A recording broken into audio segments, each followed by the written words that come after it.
It's Halloween. I guess everyone's entitled to one good scare. Hey, what's up, everybody? I'm Will, and you're listening to One Good Scare, the show where we generally explore our favorite horror movies. Except today, we're doing something different. As you guys know, there are times where I have special guests on that where we talk about horror movies at times, but really we're sort of expanding the horror discussion.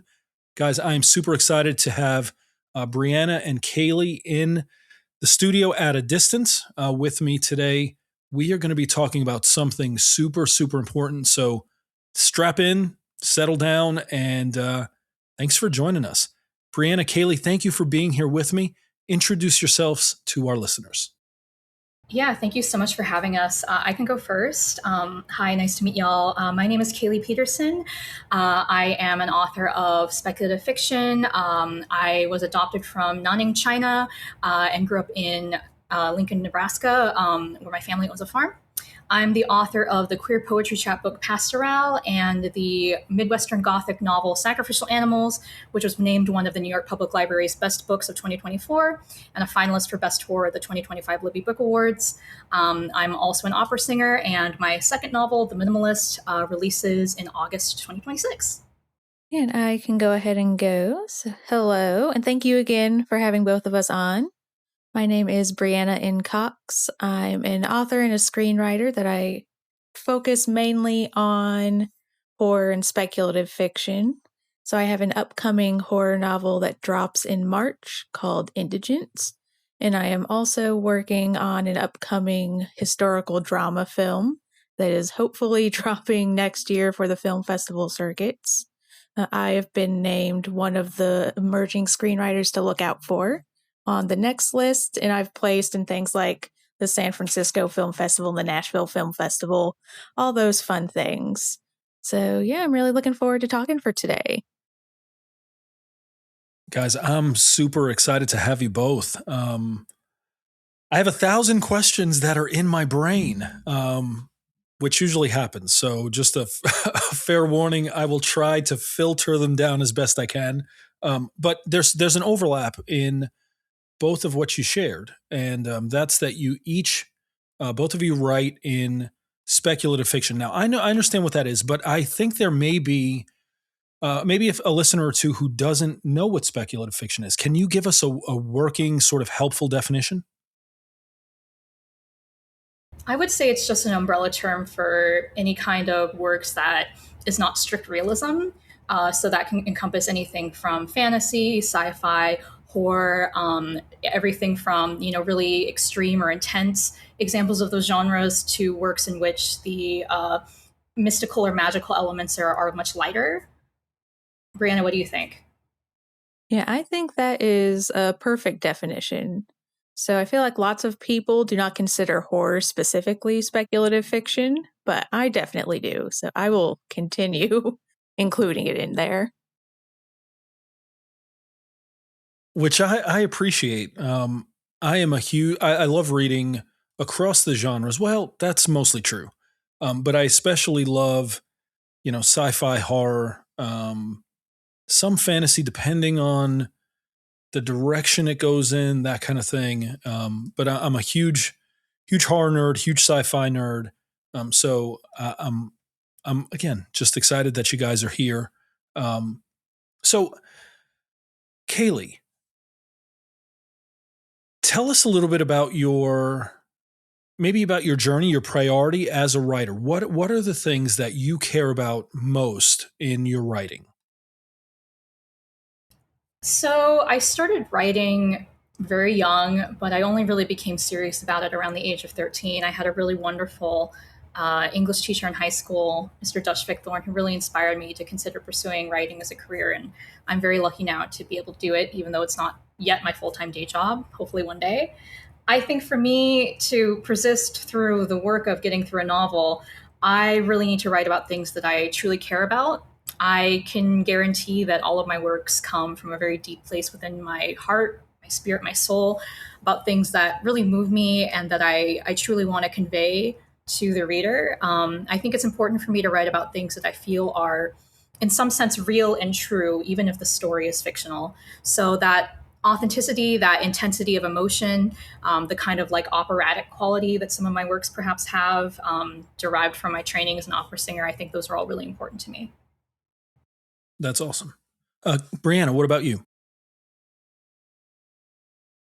Yeah, I would say like my values as a writer are pretty similar to Kaylee's. So for me, I care the most about really tapping into an understandable or realistic emotional reality for different characters. I really like Okay. tackling stories about like marginalized people, marginalized perspectives that aren't given as much screen time, page time, whatever you want to say, Hmm. where they are treated with like the dignity of like being seen as the main character in their own story, regardless of how questionable their actions may be, which is very common in horror specifically. Yeah, that's good. And obviously, this is I'm going to ask and answer the question. I'm going to presume the answer. But it seems like, it feels like, because I find myself telling my wife and kids often that it feels like there's just a lack of representation in especially the horror genre. And I know that that can be controversial for some people to hear or try to discuss, because maybe it doesn't affect them that way. But I remember growing up in the 90s, and all of my favorite horror authors, writers were generally white men. And so it was a long time before I sort of discovered that there were people who look like, and I'm Puerto Rican, so there were Hispanic authors. It took me a long time to realize and figure out that there were books and writers out there that, from people that looked like me, from people who had experiences that were maybe not identical but similar to mine in some ways. There was a lot of overlap there. Can you guys speak to that disparity? Because I really do feel like there's a disparity. Am I wrong, or is there, in fact, a disconnect between in writing in the horror genre? Now, you are definitely not wrong. I don't want to pinpoint the horror genre as being an especially egregious example or anything, because I Sure. feel like this lack of diversity or like lack of varied voices and creators is like an industry wide problem in many different ways. And horror in a lot of spheres, I think, is more open to having diverse creators. So that's one of the reasons I really enjoy horror personally.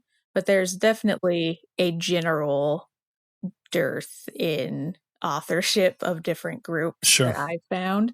So I'm right there with you, where like Stephen King was the only horror author I knew for like decades as a Yeah, child. And we're popping off now, though. We are getting a bunch of very, very new and interesting books, I think. it's good. Yeah, I think a lot of the horror genre's issues, as Brianna put it, are more emblematic of issues of the wider publishing industry, in which the majority of books published by the trad big five publishers are by white authors.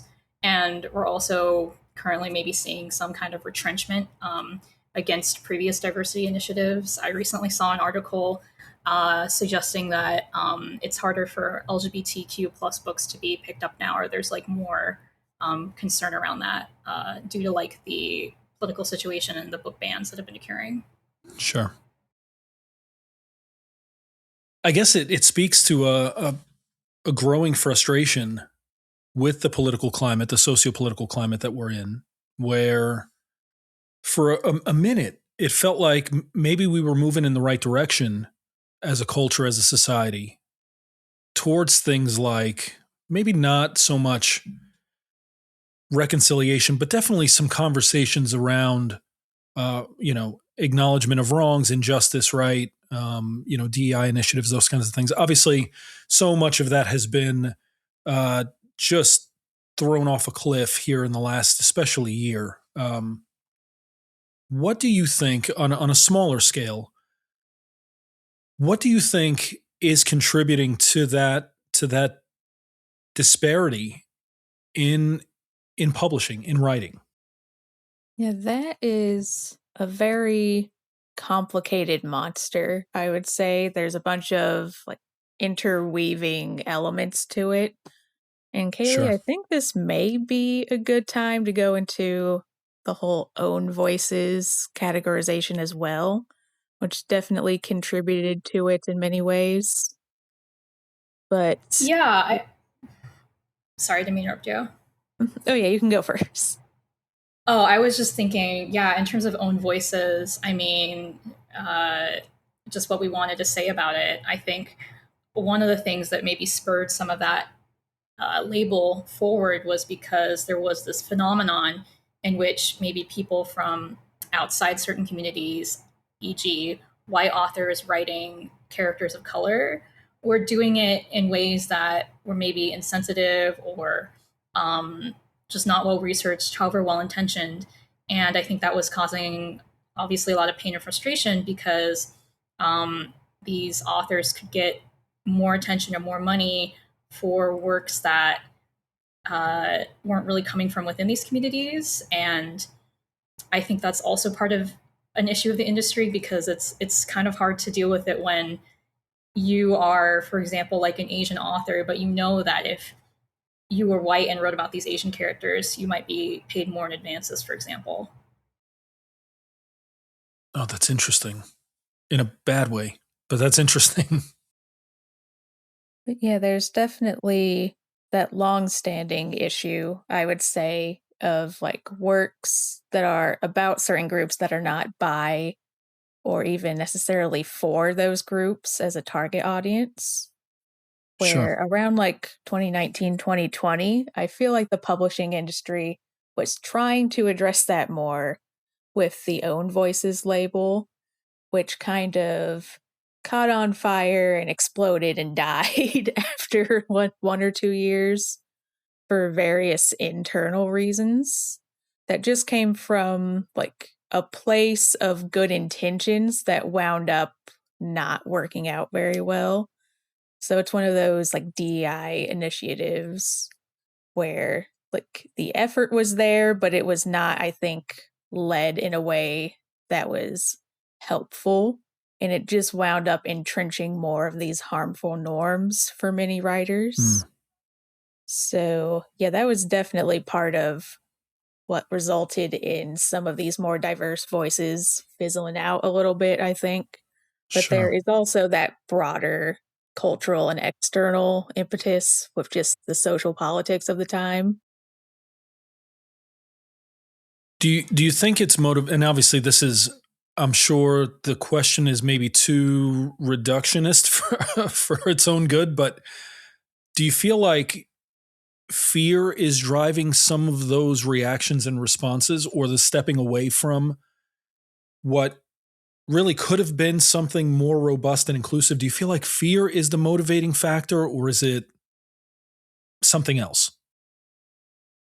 For me, Kaylee may have a different opinion, obviously, but I think it's more along the lines of just these biases being entrenched.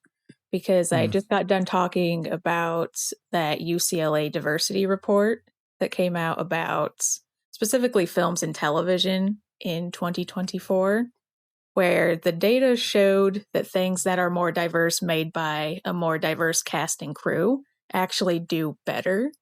Like they make more money, they put more butts in seats, more people see them, more people review them highly, but they're still considered a risk by the industry. And I think that insistence on seeing them as a risk, even though statistically they aren't, can just be chalked up to that normalization of whose stories we think are safe and whose aren't. sure.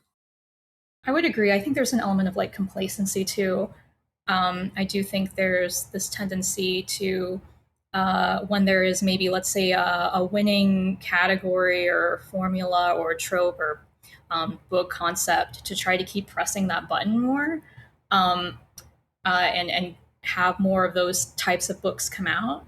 And I think often that leads to occasionally trends that are rather homogenous or a push to sort of have these authors of color, queer authors that don't really fit into a box, it can be harder to find a place for them conceptually, if that makes sense. Yeah, it does.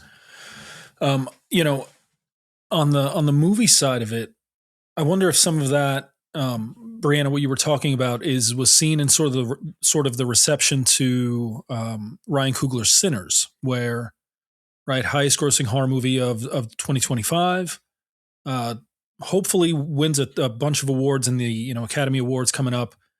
But even the initial response, even when it was breaking records, early after its release, some of the response was pretty tepid, right? It was like, well, the jury's still out on whether or not this is going to last. And, it's interesting because comparatively, I think the second highest grossing movie of 2025 was The Conjuring 4.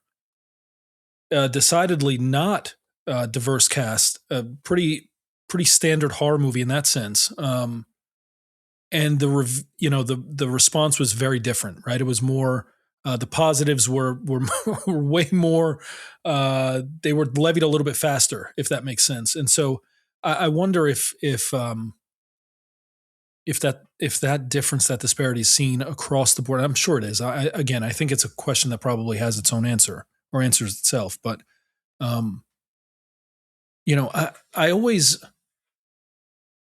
my thoughts always go to the question of change, right? How do we, and it's not an easy answer. I'm sure it's complicated, but what does change look like? Is it a step forward? Is it a complete 180? Is it a quick reversal, or is it a long-term thing? What do you see as the best approach to implementing change, or for the industry to start to shift? Yeah, sorry, I'm just over here still being surprised that there's another Conjuring movie that I just never even heard about. Same. I saw the first one. Conjuring movie. I mean, there's probably like a lot of places they need to exercise, right? I mean, America's a big place. But no, to get to your actual question, just me being totally out of the loop with movies, apparently. I think a lot of it is it's a 50-50 split between the audience and the creators and financiers of art. So the audience has to actually show up for art, but then the financiers of art have to actually put their support behind more diverse things. So it's a push and pull. I'm very constantly ping-ponging back and forth between which part I think is more important, the audience or the source. Sure.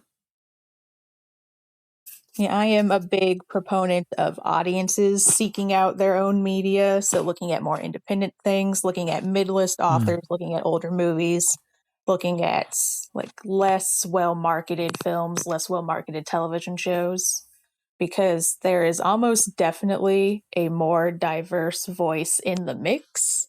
They're just probably not going to be the one that's handed to you. You have to look for it. Sure. So that intentionality on the audience part, I like to nail down a lot. Sure. And Briana does a great job recommending works on their threads if anyone wants to follow them. Now, I was going to get to that too, for sure. That was sort of going to be the capstone question, was give us some really great recommendations, but we're not there yet. Almost there. Sorry. We're getting there. No, that's good, because it just keeps my brain going like, hey, that's what you want to ask. That's what you want to ask.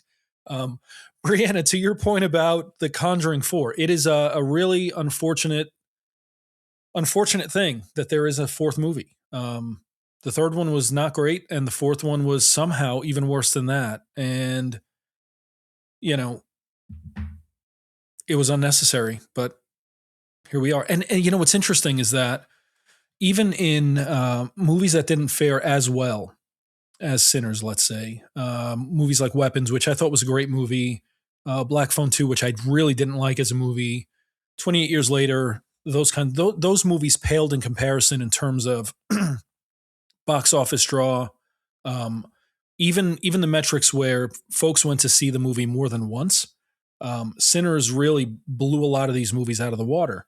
And yet, even still, there's still this like, well, the jury's out. And it reminds me of some of the maybe work situations I've had in the past where I've been the only, Hispanic person or even really person of color in, a leadership group or, who is supposed to have a seat at the table. But I remember a few years ago, a really good friend of mine made the comment, listen, man, there's a difference between having a seat at the table and having a voice in the conversation.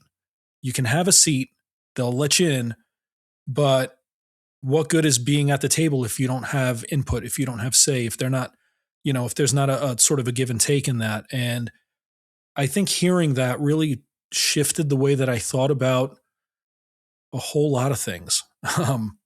A ton, not just work related, but also relationships, the people I keep in my close circle, the way that we parent, that kind of thing. And so, this conversation is sort of bringing or bringing to mind some of those things that, me and my family have dealt with over the last couple of years. All right. So in writing, Briana, did you want to jump in? I think we're good to segue. I have a little bit more to say, but I feel like I can get to it at another point. So we're good. No. Jump in. Please do. Now, I just wanted to make a point where you hear it fairly often. I would be interested in Kailee's experience because hers is much different from mine. But at least in like the Black speculative genre writer kind of sphere, there's a saying that's just like, you have to be twice as good to get half the credit, which I think you really saw with Ryan Coogler's movie this year, where no matter how well it did in terms of like money and audience, it was always regarded with like skepticism in a way that a movie made by a white director with a white cast that was that successful probably would not be. So just this idea that we are not afforded like mediocrity as much as other people, or we have to reinvent the wheel that other creators are like not expected to. Sure. I wouldn't say that phrase has come up directly for me, but I've heard of it and it does resonate. I do often think that people of color are held to different standards. We see this in like Goodreads ratings. Sometimes authors of color will just get straight up like racist 1-star type of reviews, unfortunately, or they're, from what I've seen, are often somewhat like lower than the other types of books by like maybe quote unquote an equivalent white author or an author in the same genre, even if they're doing similar things. So it feels like we're maybe scrutinized more. And then I think, Will, your story about the leadership table, it resonated with me because I'm transracially adopted. I grew up in an all-white family. So there's a way in which I have this very intense proximity to whiteness, but I will never belong. So there's this sense of like, just more broadly, we people of color can maybe have financial or critical success, but we will always be othered. We're always the odd one out. Yeah, it's a good word. It's an unfortunate word though.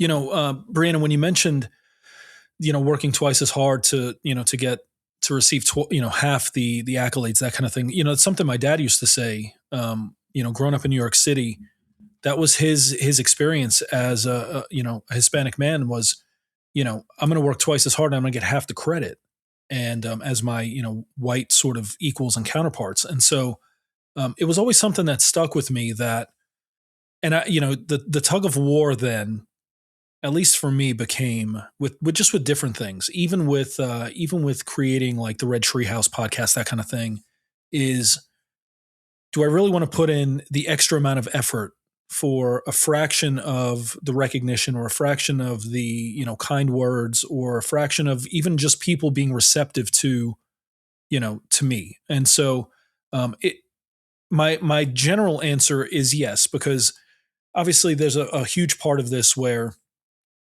I'm doing it primarily for me first, right? It flows out of me, those kinds of things. But then I also want people out there to appreciate it. But then there are times where I'm like, I become super ambivalent to this whole thing. And it's like, what's the point, right? And so, that tug of war, do you feel something similar, or what does that look like for you, that sort of conflict, internal conflict, if you're open to sharing? Yeah, I definitely feel a similar conflict with that where I feel just constantly trying to figure out if I define success as broader or if I define it as more niche.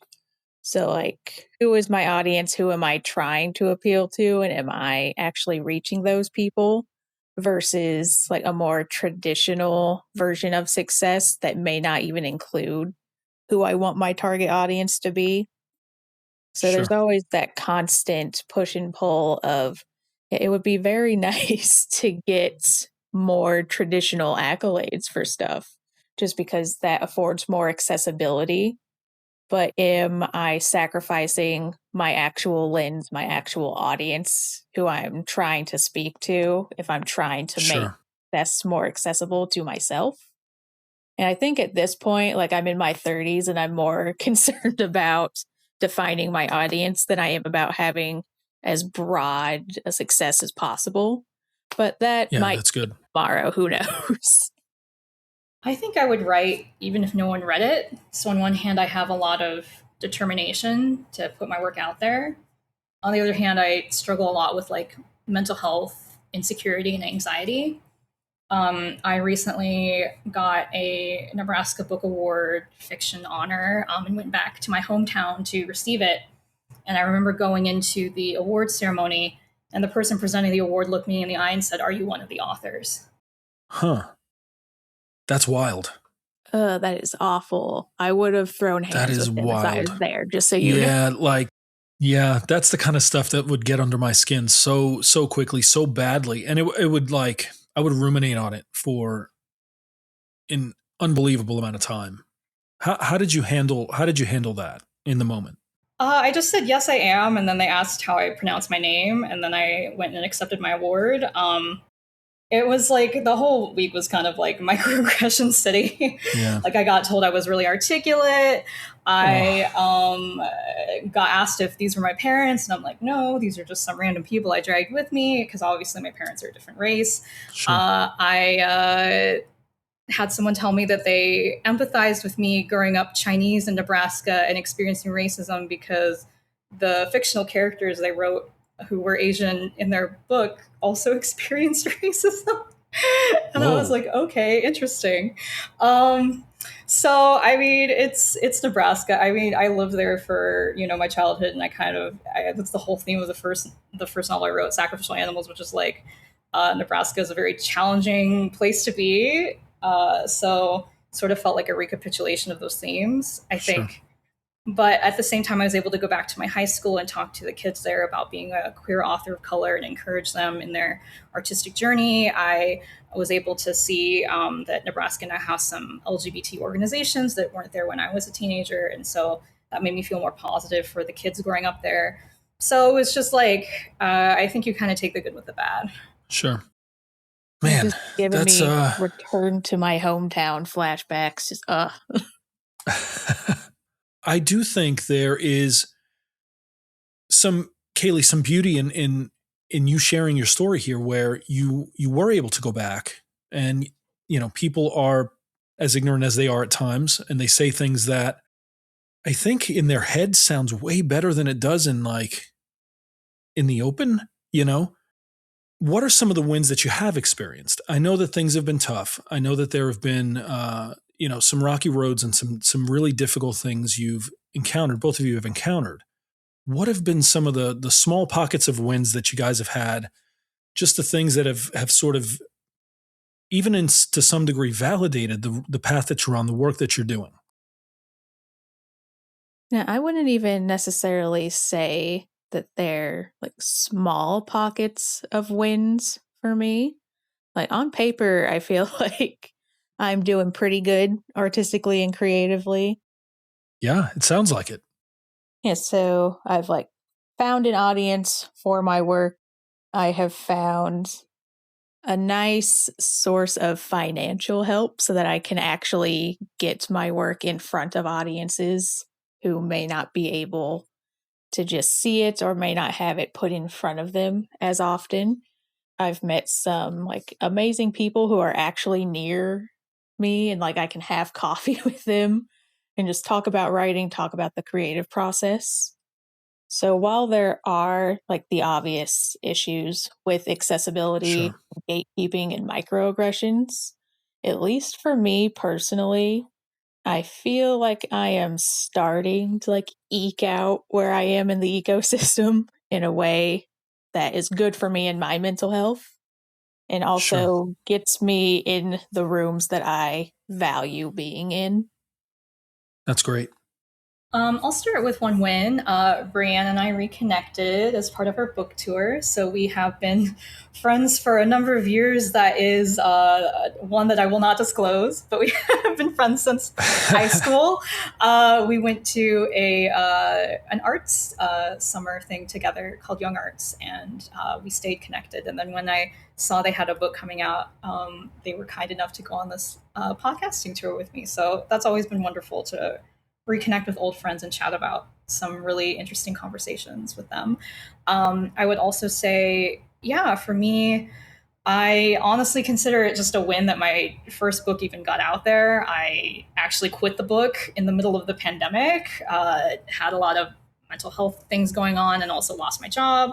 So I'm just glad that my career is even like going and people besides, my mom are reading this book. Sure. So I always just feel so lucky and grateful to be able to put queer, Asian, Jewish literature out there that I wasn't able to read as a child. And hopefully it resonates with someone. And I'm so grateful to everyone who has read it and DM me or sent anything and enjoyed it as well.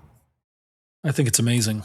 I have so many like things I want to do and ideas that come to mind, and you start, and then I always get this sense of like, well, we'll see. And, I'll tuck it away for later, and later becomes weeks, and weeks turn into months, and so on. So I have a ton of respect for you both that you've persevered through the challenges, whether those challenges are internal or external. The fact that you guys have done amazing things that, frankly, lots of people talk about doing and lots of people dream about doing, and yet, for whatever reason, not passing judgment on those reasons, for one reason or another, people just don't get to it. And so I think just a ton of respect to you both for that. I think it's amazing, and I have the utmost respect for you guys in this. A quick, maybe a slight shift, because I always feel like this is a pertinent question for folks who have more experience than maybe than the average person in these types of things.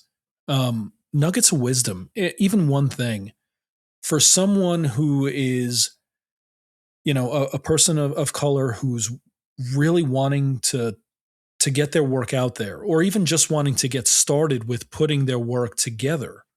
What's a piece of advice, a thing of wisdom, just a word of encouragement that you could offer to them? I think if we are specifically talking about someone who is marginalized in one or more ways trying to get into creative spaces, Yep. the most helpful thing and most helpful advice I can give is to find someone to support you who knows what you are doing. So like who can read your work and like give you honest feedback is a big one, because so much gatekeeping happens at that super early level where you're saying like, Sure. hey, I wrote this thing, can you read it? And then people who have no idea what you're doing and like no idea what you're trying to achieve will be like, I don't get it. And then the person will never put their work out again. So you need to have someone in your circle who understands what your voice is and what your experience is and isn't going to either intentionally or unintentionally like discredit what your voice is because they just don't understand it. Sure. Oh, that's good. That's really good. I would say from my end, something I only learned after going through the process, and this is kind of more specific to TradPub, but I would say that I think sometimes people have this idea that to be traditionally published, you really need a lot of like credentials or you need to have a certain educational background. While I'm not saying that privilege or barriers or financial issues don't exist in the world of publishing, because they absolutely do, I will say that I don't have an MFA and I didn't get an agent through any kind of personal connection. I literally cold emailed 60 different people with my manuscript, and a very wonderful agent named Paul was interested, and now we're signed. And then, of course, the book deal happened and things like that. So I would say that if you are marginalized, I definitely agree with Briana. Looking for community, looking for someone to give you honest feedback is important. And then also to continue pushing if you don't have these opportunities, like going to an MFA or going to these like conferences or things where you might meet agents. These were things that I didn't have access to at the time either, and I was very lucky and still able to, make it happen. So there is like a pathway. It may just take more persistence or a different way of going about things, if that makes sense. Yeah, that's great. I'm taking notes, so I actually am putting pen to paper here, just because I think there's a part of this where I feel like that audience that you're speaking to right now a little bit. And so I know that sometimes the harshest critic is the one in my own head. And so that's super helpful. So thank you both for that. All right. Recommendations. I want to hear from you both what your best recommendations for horror fiction is specifically, or just fiction in general. All right, let me see. I am literally sitting next to a bookshelf, so I am going to read off some of the books I have. So I have been really trying, especially since around 2024, 2025, to diversify my own reading and really focus on like racialized authors in a way that you have to be more intentional with for horror, I think. So I found a ton of amazing horror books by racialized and queer authors over the years. So the obvious one is Out There Screaming, which is an anthology edited by Jordan Peele. It's a great one. Let's see, there's Mariana Enriquez, who is like translated horror fiction. She originally writes in Spanish. And then Carmen Maria Machado is another one. Eda Jelly Clark, River Solomon, Cassandra Kaw. Just so many also amazing queer and like Black and brown and Asian horror authors are working currently. And I really just love hyping them up to the moon because they are doing amazing work. That's awesome. I admit that I've been a bit of a slower reader due to some cognitive issues from long COVID, so I'm actually going to recommend 2 graphic novels, if that's okay. Yeah, of course. So one of them is by a Japanese author, probably well known to some of the listeners, but Junji Ito has been a longtime favorite of mine, Uzumaki, and then I would also recommend his earlier work, Tomie, if anyone loves complicated, difficult, gruesome women as much as I do. And then another more recent, it's more of a comic graphic novel. It's called Beneath the Trees Where Nobody Sees. The author is Patrick Horvath, and the letterer, the person who I believe does sort of the typography for this comic, is Hassan Otsmane Elau. And it is a serial killer graphic novel, but it is drawn in the style of like the Bernstein Bears. Like they're all anthropomorphic animals. Oh, interesting. And it's about a bear serial killer. I swear to God, it's incredible. But it is about a serial killer named Samantha, who is a bear. And another serial killer comes to her small, sleepy town, and she has to figure out who is going around killing people because it's not her, and it's threatening her kind of like nice little serial killer spot. So I recommend it. It is very gory, so be forewarned. But if you are open to gory, creepy, but also like sort of humorous in the sense that there's these like cute little animals doing it, I would recommend. It's a very interesting art style combined with more of a thriller, serial killer slasher plot. I love it. That sounds super interesting, actually. So I may end up looking through some through some listings to see if I can find them. Briana, you mentioned Cassandra Khaw on your list. I remember when Nothing But Black and Teeth came out, 2020, 2021. I think I read it maybe 3 or 4 times in the first month. Just loved it. Beautiful writing style. If I could write like anyone, it would be her. And even now, I'll read it usually once a year, maybe more than that, twice a year if I get a chance. Just terrific story, haunted house, amazing. Anyway, so guys, thank you. Yeah, I was just going to say they are very good for someone who isn't sure about getting into like horror prose, because all of their books are like the width of your pinky. Like they write very, very short books. And the prose is like amazing, like you said. So if you aren't sure where to get into more diverse horror writing, Cassandra Khaw has, I want to say 3 novellas out, which are an excellent place to start. It's I like I said, I respect authors and writers who put their work out, and then there are just some whose writing style it scratches a part of my brain that's like really difficult to reach. And there's something about her writing style that is just, I can't describe it as anything other than beautiful. It's just beautiful writing. So I'm with you. Guys, where can our listeners follow you on the socials? For mine, so you can look at just my author website, brianancoxwriter.com, to see news about my like upcoming book, Indigent, and also information about the editing services I provide for developmental and sensitivity read editing. So if anyone's interested in those, I offer those. And you can also find me on Instagram and Threads, where I do tons and tons and tons of recommendations for books, specifically on @PedroParo2.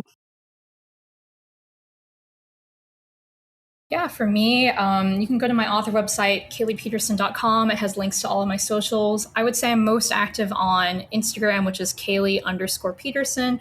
And you can occasionally find me on Blue Sky, KaileePedersen.bsky.social. Also on Instagram, I post about my opera performances, if anyone wants to come to those too. That's awesome.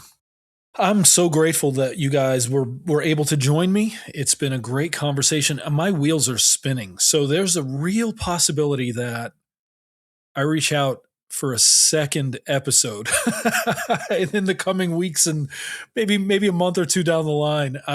There's so many questions I have. And it's been a pleasure to chat with both of you. Thank you so much for joining me. Yes, thank you so much for having us. Yeah. And y'all listen, make sure you follow them on the socials. Definitely look up their work. Support the work that they're doing. And as for me, I never take it for granted that you're spending your time with me. It is an honor to have you listen to my voice, which I don't even listen to my voice once I stop recording. So thank you. And you can follow One Good Scare wherever you stream podcasts and on the socials at, I always get this part wrong because I have 2 different handles for 2 different, I think it's One Scare Pod for Instagram and One Good Scare Pod for TikTok. That might be reversed. Just type in One Good Scare, it should come up. And guys, make sure you join me next week, next episode on One Good Scare. Take care.